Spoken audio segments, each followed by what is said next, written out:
বাগেরহাটে বন্ধ হয়ে যাওয়া রপ্তানিমুখী ১৭টি শিল্প প্রতিষ্ঠান চালুর দাবিতে বিক্ষোভ করেছে শত শত শ্রমিক। দুপুরে ফকিরহাট উপজেলার খুলনা মোংলা মহাসড়কের কাটাখালী এলাকায় মানববন্ধন এবং বিক্ষোভ মিছিল করেন তারা। শ্রমিকদের অভিযোগ, বিগত আওয়ামী লীগ সরকারের প্রত্যক্ষ ইন্ধনে এসব কারখানা বন্ধ হয়ে যায়, আর যে কারণে হাজারো শ্রমিক পথে বসেছে।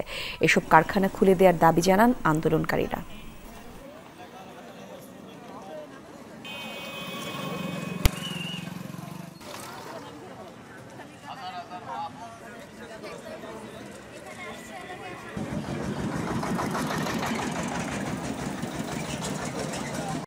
আমরা 20 বছর ধরে কাজ করি, একদম কোম্পানি বন্ধ আমরা খাবো কি, ছেলে মেয়ে বাচ্চা কি?